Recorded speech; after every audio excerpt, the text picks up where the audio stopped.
Luo has finally reunited with her friends. Toot Toot was just worried at the possibility of these humans trying to fight for their nutrients. If that happens, what do they even do? Not everyone can have a good relationship with each other like Toot Toot and Liu Liu, also known as his tumors. Li Chengyin assured the eccentric flower that there's no need to be afraid, for he won't hesitate when the time comes to take action, no matter who or what the threat might be. E-girl Liu Fengyuan could not take her hands off Lu Luo, hugging her tightly and celebrating the fact that her friend was fine. She was so scared when they lost contact all of a sudden. Lu Luo had to calm the e-girl down, as she's been hugging her for so long and so tightly now. Liu Fengyuan was just glad that Qin Wen and Cheng Jun were willing to come with her to this side of the mountains. If she departed alone, she wouldn't have been able to find her green-haired friend. Qin Wen snidely commented that Lu Luo just managed to stay alive alone due to some kind of miracle. Cheng Jun was just amazed that she managed to build a decent shelter as if she was planning to hide in this place for a long time. Mr. Buzzkill. Qin Wen asserted that hiding here for a long time just won't do. Just a few minutes ago, they ran into a Darksider and almost got wiped out. He was certain that this land was not safe at all. He wants Lu Luo to follow the group to the civil defense military fortification in the city where there are plenty of resources to go around for every survivor.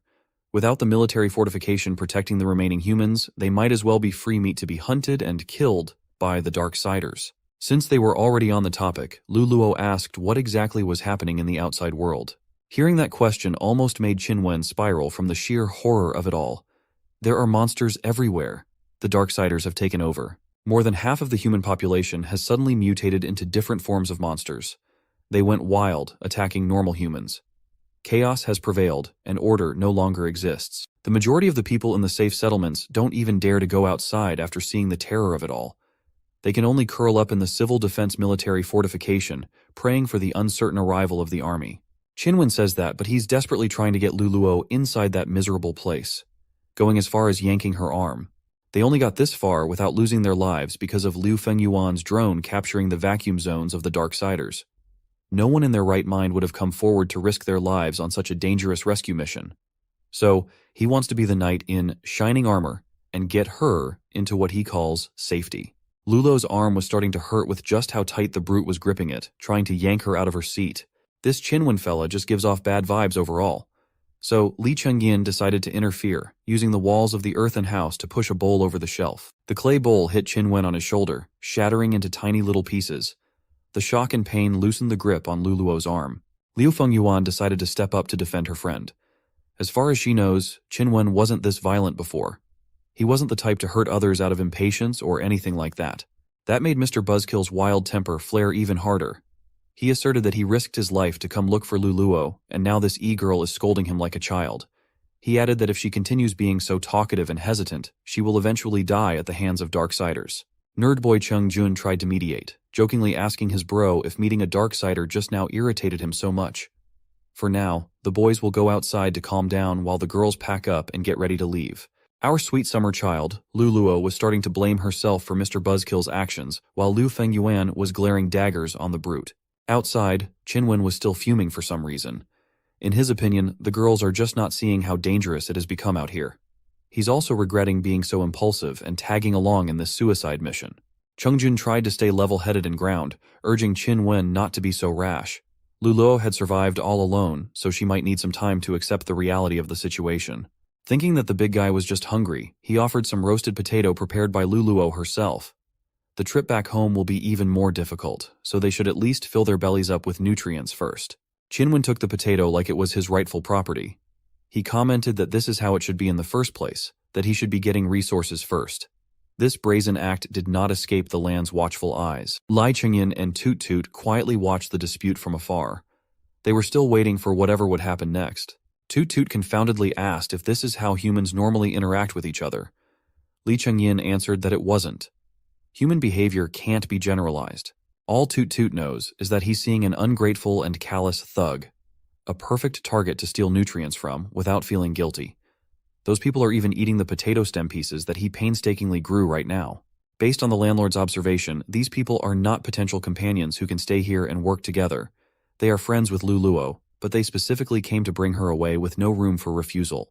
Now, if they really want to bring Lu Luo away and she wants to join them, should Li Chengyin appear and stop them?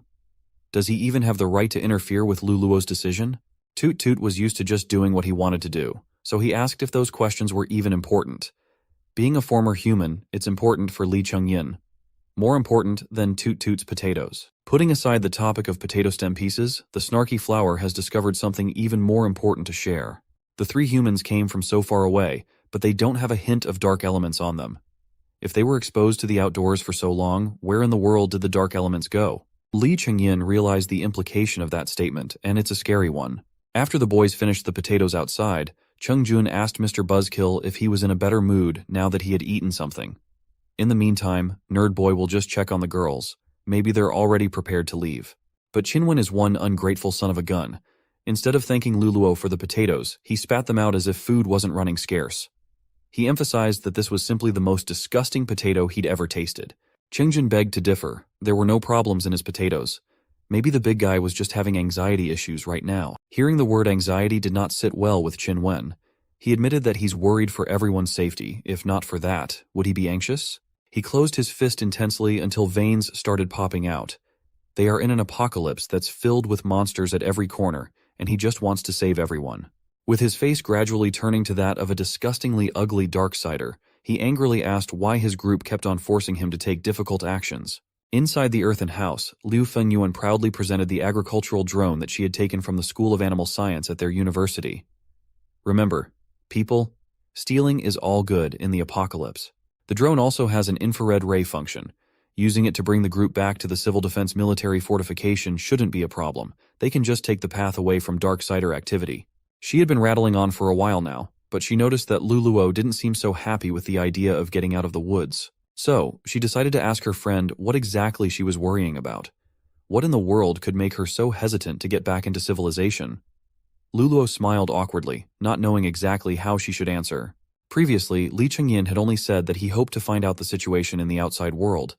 But what should Luluo do in this situation when her friend wants her to join the rescue group back in the city? She feared that if she left without saying goodbye to her savior, Lee Chung-yin would be angry at her for being so ungrateful. Chung-jun and Mr. Buzzkill re-entered the earthen house. Nerd Boy asked if Luluo was now mentally prepared to head out. He thought that she was just afraid of running into Darksiders outside. Luluo asserted that that wasn't the case. She considered just telling them the truth about her situation, but she was afraid that Liu Fengyuan and the others would just think that she was crazy. Inside her mind, she was already scrambling frantically. It would be better if Lee Chung-yin just came out and did something to clear up her current predicament. She just wanted Mr. Landlord to tell her what to do. The irritable Chin-wen finally ran out of patience and said that enough was enough. They had wasted enough time already. If Lu Luo didn't want to leave, then he would gladly tie her up and bring her along forcefully anyway. If they continued wasting even more valuable time here, they'd just be playing with everyone's safety and lives. In his perspective, Luluo's indecisiveness was indicative of her saying that it didn't matter if the trio lived or died. Liu Fengyuan stood up for her friend, asking the big guy if his dull monkey brain had finally snapped and he had gone mad. Qin-wen didn't even have the patience to convince a friend properly. It was like he wasn't even the Qing-wen that she knew.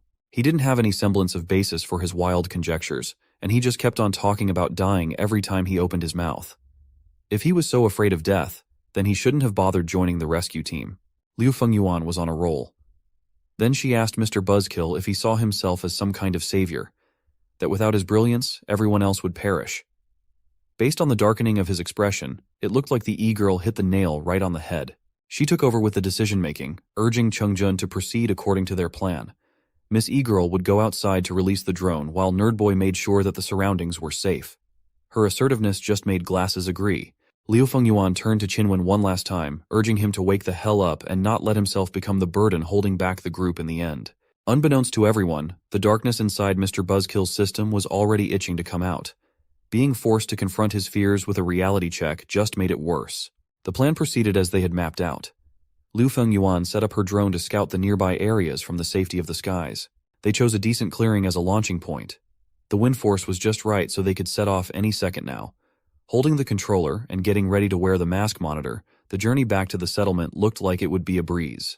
Liu Fengyuan optimistically hoped for there to be no Darksiders that were blocking their path back home. Finally, they lifted off. The drone swiftly ascended to the skies to document the safest path that the group could possibly take. Things were going so well until they weren't anymore. A freaking hookshot aimed specifically at the drone launched into the air to crush it into a million pieces, raining down debris on the people below.